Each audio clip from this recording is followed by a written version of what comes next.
चार कवित्री बुलाने का एक फायदा सबसे बड़ा ये होता है कि कवित्री चाहे कितनी भी बड़ी हो और अपनी पत्नी हो, अब दूसरियों को देखने के लिए अगला सामने जाके बैठे। बहुत बढ़िया। हालांकि आप लोग थोड़ा सा ना अच्छी वाइब नहीं दे रहे भाई साहब। पीछे हम सभी बैठे बैठे यही कहते हैं कि लोग ताली नहीं बजा रहे मेरठ की। हाँ, ये मेरठ वाले हैं। हाँ, अच्छा पढ़ोगे तो तालियां बजाएंगे, वरना ये कवि को भी मैं समझ गया। बहुत शानदार लोग। मन को अगर टटोलोगे जो तो चिंतन गंभीर मिलेंगे, चेहरे पर मुस्कान मिलेगी, भीतर पर्वत पीर मिलेंगे। बड़ा मुश्किल है कलयुग में मगर है दूसरा सच ये, महावीर सा बनकर देखो हर मन में महावीर मिलेंगे। महावीर सा बनकर देखो हर मन में महावीर मिलेंगे। और आपके लिए चंद कतरे लहू के लाया हूं। ईश्वर चंद गंभीर जी कह रहे थे मैं मनिका दुबे को सुनने के लिए आया हूं, तो मैं बता दूं मेरी मम्मी मुझे घर पे मनिका दुबे बोलती है कि आपके लिए चंद कतरे लहू के लाया हूं, मुरझा गया हूं पर फूल खुशबू के लाया हूं। और आप लोगों को तालियां बजानी ही होगी। मैं घर से पत्नी के पांव छू के आया और ये उन्हीं लोगों ने ताली बजाई जो मेरी तरह है। आदरणीय संजय जैन जी एक बार खड़े हो जाइए सर। संजय जैन जी सीए भी हैं, पिछले जन्म में महाभारत में थे। ये धृतराष्ट्र को बताते थे, संजय उस वक्त भी इनका नाम संजय था। ये धृतराष्ट्र को बताते थे देखो कुरुक्षेत्र में कुछ ठीक नहीं हो रहा, दुर्योधन को अपनी गलती मान लेनी चाहिए, अर्जुन के बाण कर्ण को भेदते हुए जा रहे हैं, ये बताते थे पहले। और इस जन्म में ये सीए बन गए, अब भी लोगों को बताते रहते हैं बेटे 31 तारीख तक टैक्स भर दे। तो नमन करता हूँ सर आपको। राजस्थान में गांव पड़ता है लखोई। लखोई में वैसे तो नजर नहीं कितने कुएं हैं। नहीं आप बैठ जाइए संजय जी, फाइनेंसर खड़ा हुआ अच्छा नहीं लगता वैसे। राजस्थान में वैसे तो नजर कितने गांव पर एक गांव पड़ता है लखोई। लखोई में वैसे तो नजर कितने कुएं हैं, लेकिन एक कुआं ऐसा भी पड़ता है जिसपे झुक्के नाम लेने पे कुआं जवाब देता है। तो ये देखने के लिए मैं और प्रताप फौजदार जी उस कुएं के पास गए। मैंने झुक्के नाम लिया विनोद पाल, तो कुएं में आवाज है विनोद पाल। प्रताप फौजदार जी ने अपना नाम लिया प्रताप फौजदार, तो कुएं में आवाज है प्रताप फौजदार। फिर मैंने संजय जैन जी का नाम लिया, आदरणीय संजय जैन जी, तो भाई साहब कुएं में से कोई आवाज नहीं। देखो प्रिंसिपल साहब इस बात पर ज्यादा हंसे। मैंने दोबारा नाम लिया ऋषभ अकेडमी वाले संजय जैन जी, तो भाई साहब कुएं में से जब कोई आवाज नहीं। तो बगल में एक बाबा थे, मैंने बाबा से पूछा बाबा कोई गलती हो गई तो बताइए। हम दोनों ने अपने नाम लिए तो कुएं में से आवाज आई, जब मैंने संजय जी का नाम लिया तो कुएं में से आवाज नहीं आई। तो बाबा ने बोला बेटे दुनिया में विनोद पाल का जवाब हो सकता है, प्रताप फौजदार का जवाब हो सकता है, संजय जैन जी का कोई जवाब नहीं है, वो लाजवाब है। तो संजय जी आपने जैसा बोलने के लिए कहा था मैंने बोल दिया भाई साहब। मेरी पेमेंट तो थोड़ी इनसे थोड़ी सी ज्यादा करवा देगा बस। मैं हालांकि पुलिस वालों को देख के सर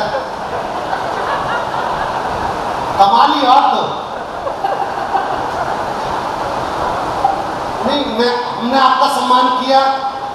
मैं गारंटी से कह सकता हूं जिस दिन आपको मौका मिलेगा आपने तो कोविड के दौरान तो बहुत किया भी है भाई साहब। 1 मिनट के लिए डॉक्टर ने पूछ लिया था कि पहले वाला इंजेक्शन कहां लगा, पर इन्होंने पहले डिब्बे के बारे में कभी नहीं पूछा। मैं बता दूं भाई साहब, मैं मेरठ में दूसरी बार आ रहा हूं। पहली बार मैं मेरठ के थाने में आया था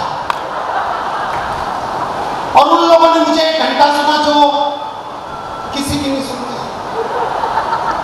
उसके बाद उन्होंने मुझे पेमेंट भी दी। उस दिन मुझे पता चला कि मेरठ की पुलिस देखती भी है। इन्होंने मुझे खाकी कलर के लिफाफे में पेमेंट दी। मैंने ये देखने के लिए कि कितने पैसे दिए। उस कोने का उस लिफाफे का बस छोटा सा कोना पड़ा था। पीछे से पुलिस वाले ने मेरी गुत्ती पकड़ ली, बोला बेटे सरकारी कागज फाड़ दिया। भाई साहब 10,000 में बुलाया था, 3 लाख रुपए में छोड़ा।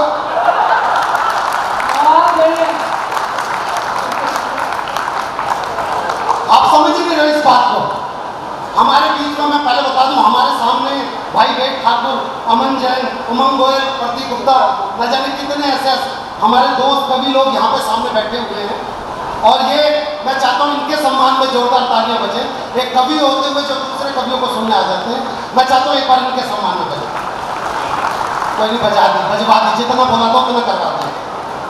मैं आइए संजय जी आ गए। हाँ भाई साहब अब सुन लो बस। मैं दिल्ली से आया हूँ भाई साहब। दिल्ली के कवियों के संग पता नहीं क्या दिक्कत हो रही है। पिछले 1-2 महीने से जिस भी मंच पर जा रहे हैं, कम से कम 4 लोग आके पीठ थपथपा के बोलते बेटे घबराने की बात नहीं है, जल्दी जेल से छूट जाएगा। मैं बोलता भाई हमने तो करवाया है। अगला कह रहा है भाई साहब, कौन कह रहा है भाई साहब दिल्ली में पानी की कमी है? यकीन मानो को घुटनों तक भरा पड़ा है। एक ये जो महिला नीले सूट में बैठी है, हरे टी शर्ट में जिनके हस्बैंड बैठे हुए जो उनके बगल में, ये काफी देर से देख रहा हूँ। सरस्वती वंदना होगी कोई ताली नहीं बजाए, महावीर वंदना हो गई कोई ताली नहीं बजाए। ये इतनी देर से यही नोटिस कर रही है कि मनिका दुबे ने जो सूट पहना उसका कपड़ा कौन सा है। अनामिका मुखर्जी ने जो कपड़े पहने वो मेरठ की कौन सी दुकान पर मिलते हैं। और ऐसी एक महिला भाई साहब हमें हर मंच पे मिल जाती है। पिछले दिनों में नागपुर में गया था, एक महिला सामने बैठी हुई थी। भाई साहब मैंने कविता सुनाई, मुक्तक सुना, गद्य सुना, पद्य सुना, पर अगली हंस के ही ना दे। आखिर में मैं नीचे उतर के कह रहा हूँ, मैंने बहन जी आप हंस तो नहीं रही। बोली तेरी शकल मेरी सास से मिलती।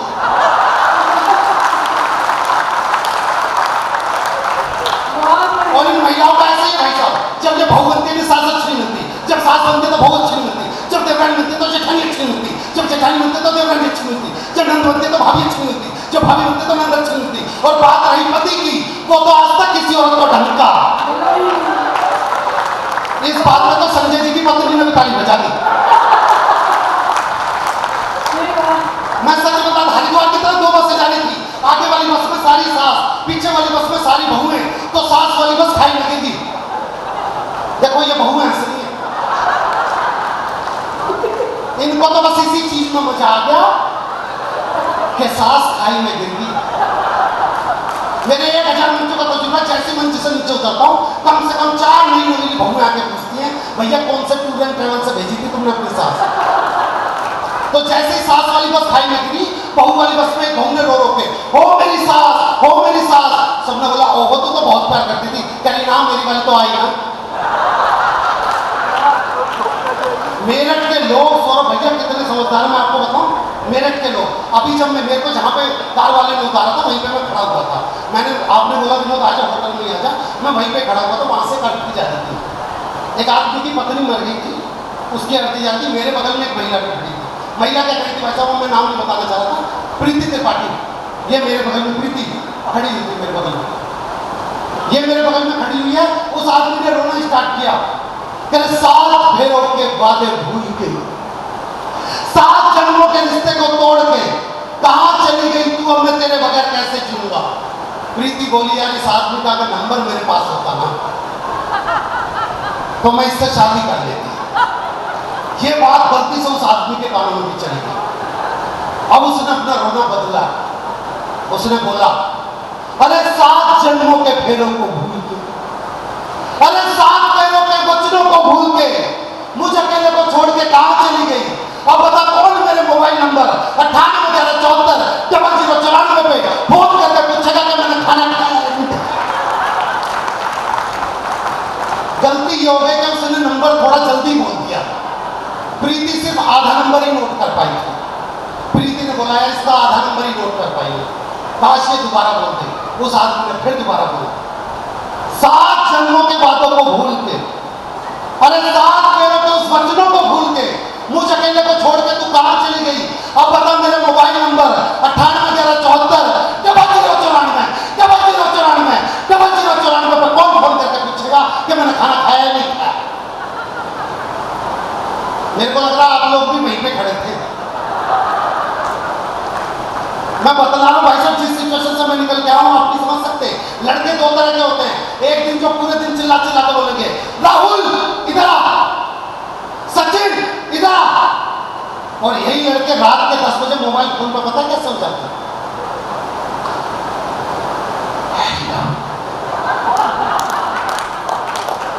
सर आपकी मस्ती इस बात पे?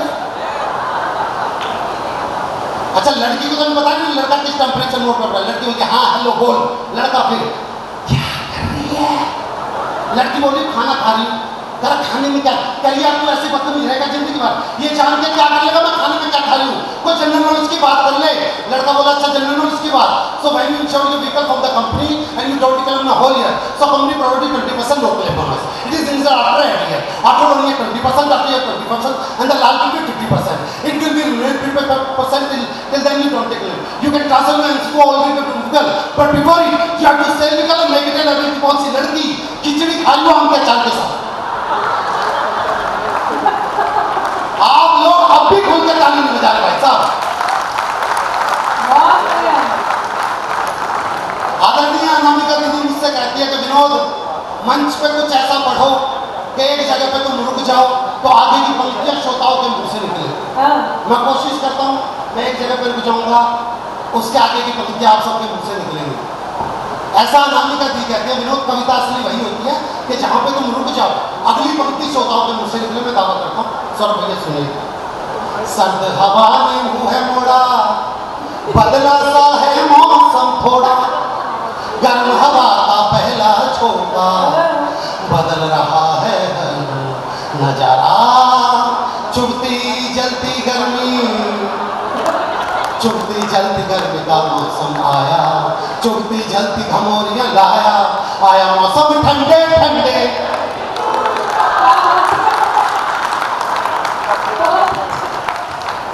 ये वेद ठाकुर बैठा हुआ भाई साहब आप सबके बीच में, इस लड़के की मैं दिल से इज्जत करता हूँ।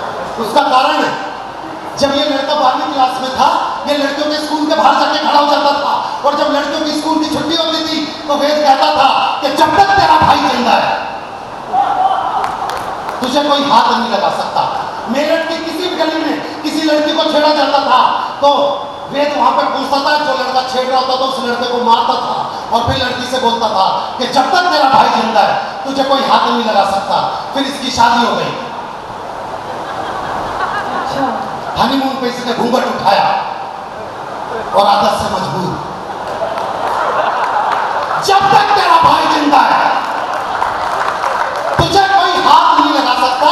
और ताली को इस बात पे बजा देना शादी के 3 साल बाद भी अपने इसी वचन पे कायम है। आइएगा, मैं जानता हूं ये यात्रा हमारे को प्रताप फौजदार जी तक लेके जानी है और मैं इस बीच में आपके सामने एक दृश्य रखना चाहता हूँ। मैं आपने देखा होगा जब लड़की की विदाई होती है प्रहसन विधि आपके सामने रखना चाहता हूँ। सौरभ भैया सुनिए, आप लोगों की तालियां कमजोर क्यों आ रही है मुझे इसका कारण तो नहीं पता, लेकिन मैं बस इतना बोलता हूँ कि सावन में जिस पेड़ पे घोंसला हो जाता है पतझड़ में वही पेड़ खोखला हो जाता है, और हाथ पे हाथ रख के बैठने वालों आपकी तालियों से किसी का हौसला हो जाता है।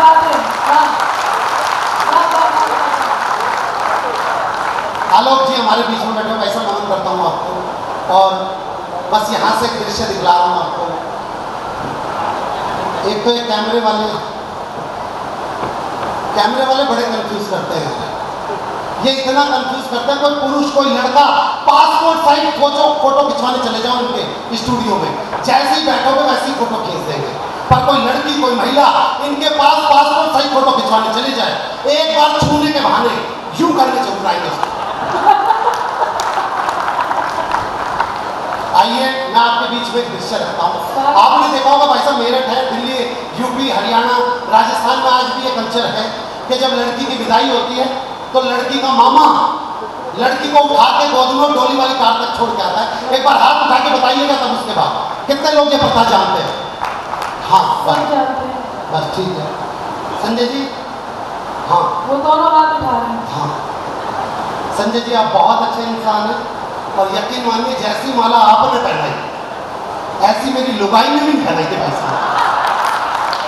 मैं चाहूंगा आपकी बात का करवा चौथ भी रखें आप मेरे लिए, मैं अपनी वाली को कुछ भी समझा के आऊं पर आपका करवा चौथ का व्रत खुलवाने आऊंगा भाई साहब।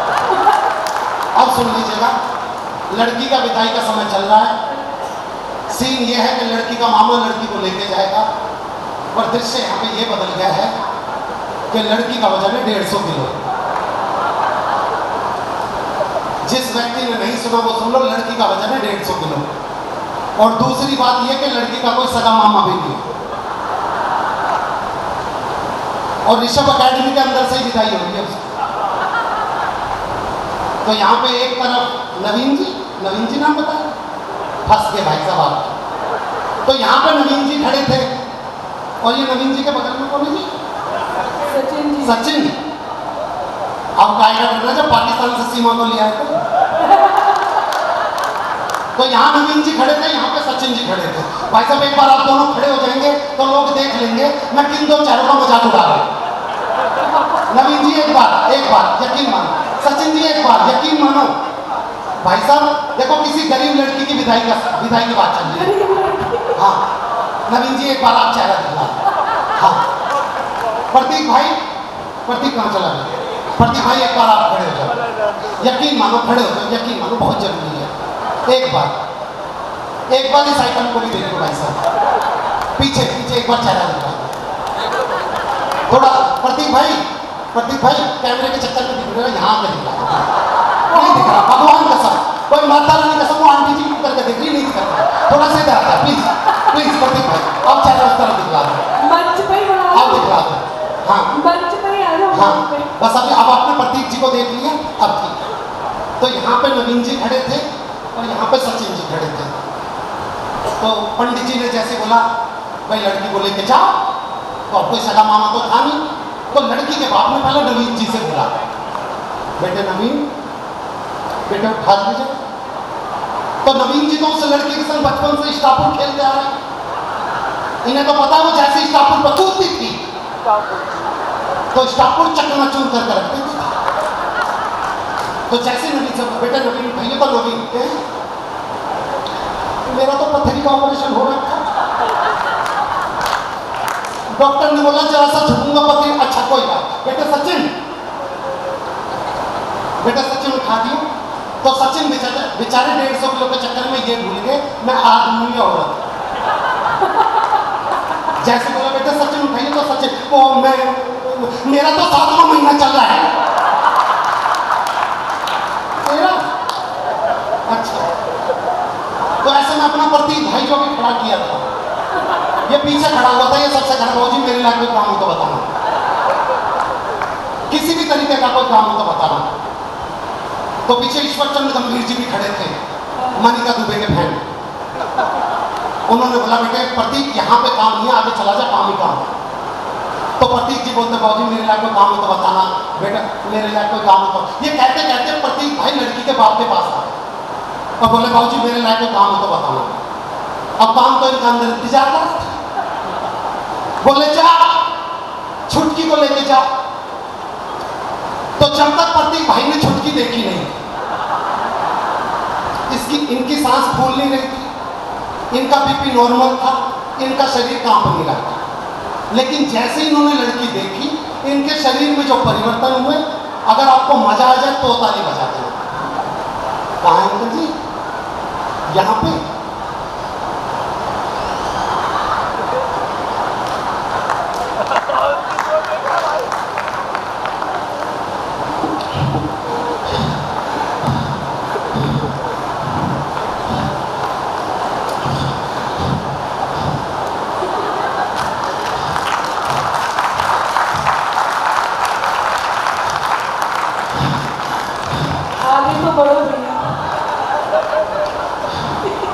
एक बार प्रतीक बन के महसूस तो करके देखो।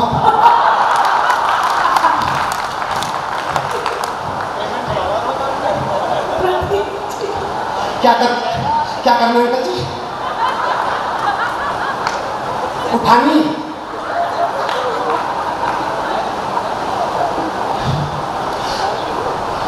अंकल जी इसको उठाने में तो मैं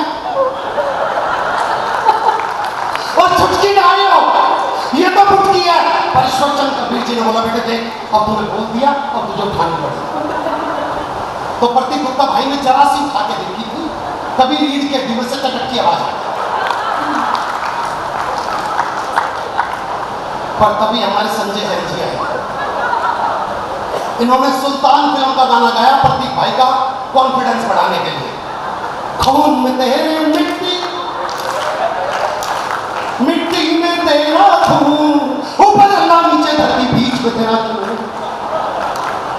भाई साहब प्रतीक ने लड़की उठा ली, पर यहाँ पर दृश्य नंबर 4, उस घर का आंगन इतना ही बड़ा था जितना यहाँ से लेके बाहर का गेट।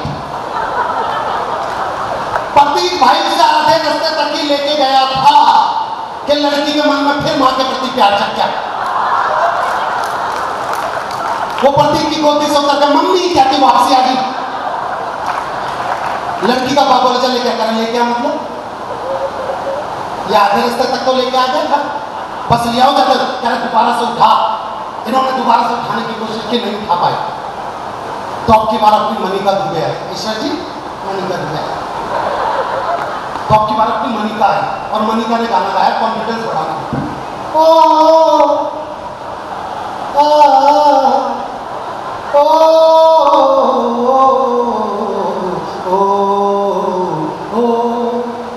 ओ जीत जाएंगे हम। पति भाई के बाद मनिका ने आगे जीत जाएंगे हम तो अगर संग है। पति भाई जिंदगी 2 कदम में खत्म है।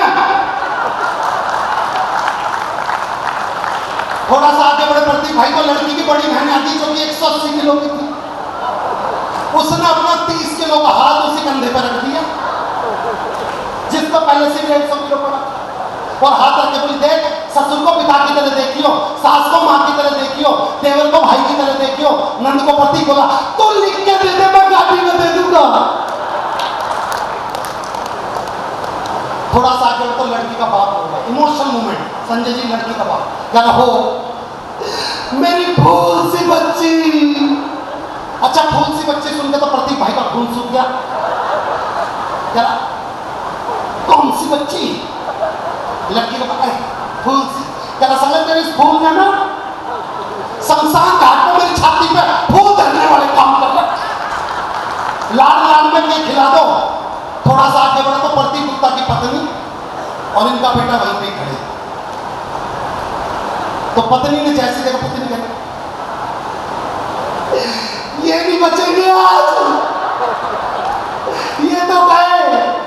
प्रतीक जी का ध्यान अपनी पत्नी की तरफ बोला कौशल्या देख भाई असली नाम नहीं पता ही बोली। बोला कौशल्या रोक क्यों रही है? बोली एक तो तुमने 150 किलो उठा रखा और ये दिशा में अकेडमी वाले मिलकर ताली भी नहीं बजा रहे। बोला चल ताली बजा के पता रोक क्यों रही है? कह रही रोऊंगा तो क्या करूं, आज या तो ये विदा हो जाएगी। समझ के ऊपर ताली आप भी नहीं बजा रहे हैं। थोड़ा सा आगे बढ़े तो ऐसा लड़की की बुआ आ गई। लड़की की बुआ खुद प्रतीक गुप्ता से 2 किलो कम, उससे खड़े होकर रोया नहीं जा रहा। वो जमीन पर लेट के प्रतीक गुप्ता के दोनों पैर पकड़ लिए और जमीन पर रोके बोली मैं मर जाऊंगी, मैं यही मर जाऊंगी। मैंने बेटी को अपने हाथों से पाला है, मैं इसे नहीं ले जाने दूंगी, मैं यही मर जाऊंगी। प्रतीक बोला देख ये हाथ से छूट रही है और हाथ से छूट के तुझ पे गिर गई ना तो सच में तो निकल जाएगा।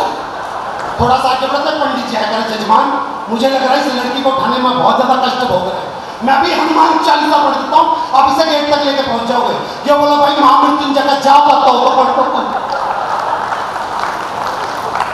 अब ये गेट तक पहुंच गया, इसकी आंखों में चमक के बस अब तो लड़की उतरने वाली है। इतने में फिर पीछे से किसी ने आवाज लगा दी, अरे भाई लड़की की दादी कुछ कहना चाह रही है। क्या भाई मेरी कोई सुपारी पारी ले रखी है के? अब लड़की की दादी आई, लड़की की दादी ने रोना स्टार्ट किया। यार भैया ये तो ओपेरा सिंगर है।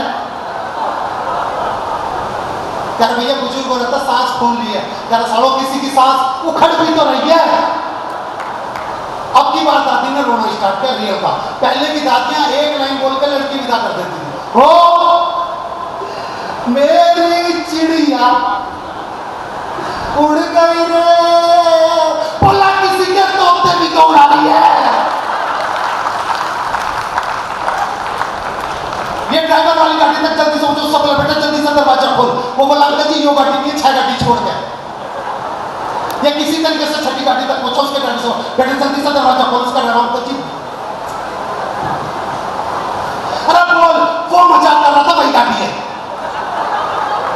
इसने लड़की गाड़ी जैसे में बिठाई, गाड़ी का पिछला टायर पंचर। लड़की का बाप बोला बेटे लड़की को बाहर निकालता है, अंकल जी पर कुर्सी बहुत मुश्किल से है। पर किसी तरीके से लड़की जेसीबी पे विदा हुई। एक गाना गाते हुए मेरे संग आप भी लड़की को विदा करें। पालकी पे होके मैं तो अपने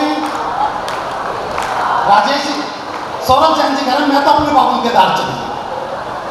लेकिन आइए मैं इसके संग सिर्फ 4 पंक्तियां देना चाहता हूँ। एक श्रद्धा नाम की गुड़िया के 35 टुकड़े मिले भाई साहब, तब कहीं जाके दिल से 4 पंक्तियां निकली। मैं सिर्फ अपनी बेटियों को बचाने का प्रयास कर रहा हूँ, ये 4 पंक्तियां देके मैं जाना चाहता हूँ। ये जो बच्चियाँ, ये जो छोटी छोटी बच्चियाँ बीच में बैठी हुई हैं, बस ये 4 पंक्तियां देके मैं अपनी जगह पर बैठूंगा। एक श्रद्धा नाम की गुड़िया के 35 टुकड़े मिले, तब कहीं जाके 4 पंक्तियां निकली और इन बच्चों के नाम देके जाना चाहता हूँ। और साथ सुन लेना कि सुंदर सपन सलोने चुनना, बुरे ख्वाब को मत चुनना। कि सुंदर सपन सलोने चुनना, बुरे ख्वाब को मत चुनना।